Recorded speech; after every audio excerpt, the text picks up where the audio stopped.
Drama serial Delhi तो है कि आने वाली इसमें आप देखेंगे कि अबीरा मोहित का रवैया देखने के बाद जाती है सबरीना के पास और सबरीना से कहती है कि पहले तो तुमने सिर्फ से मोहित को अपाहिज किया था ना, अब तुमने मुझसे छीन ही लिया है उसे। तो ये सुनते साथ ही सबरीना कहती है कि आप पे क्या हुआ है, कुछ बताएंगी मुझे। तो ये सुनते साथ ही अबीरा कहती है कि क्या होना है, अब मोहित मुझे अपने कमरे में भी देखना नहीं चाहता है, उसे शायद तुम्हारा ही इंतजार रहता है। ये सुनते साथ ही सबरीना कहती है कि ऐसा हरगिज नहीं है, मोहित भाई बहुत ही ज्यादा डिप्रेशन में जा रहे हैं, आपको उन्हें बाहर निकालना होगा, हिम्मत दिलाएं कि वो चल पड़ेंगे।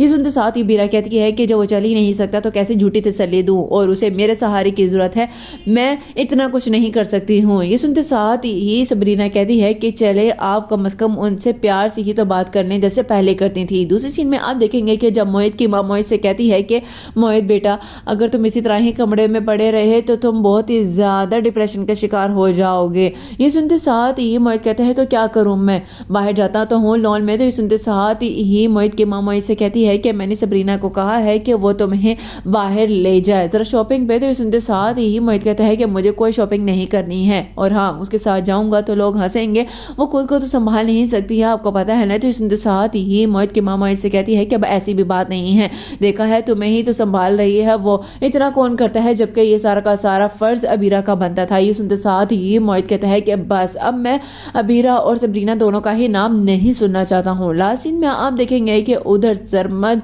अपने मामू से कहता है कि मामू आपको पता है कि बहुत ही ज्यादा अजीब रवैया है सबरीना के साथ अबीरा का, और वो फिर भी बजिद है कि वो उसी घर में ही रहेगी। ये सुनते साथ ही खावर कहता है कि मैं जानता हूँ लेकिन क्या करूँ, यहाँ पर कैसे लेके आऊँ, यहाँ पे तुम्हारी ममानी भी तैयार नहीं है। ये सुनते साथ ही सरमद कहता है कि आप कुछ ना कुछ करें, नहीं तो सबरीना बहुत ही ज्यादा एहसास कमतरी का शिकार होती जाएगी। ये सुनते साथ ही खावर कहता है कि हाँ मैंने एक बहुत ही अच्छा प्लान बनाया है, अगर तुम मेरा साथ दो तो। ये सुनते साथ ही सरमद कहते हैं कि मैं आपके हमेशा साथ खड़ा हूँ।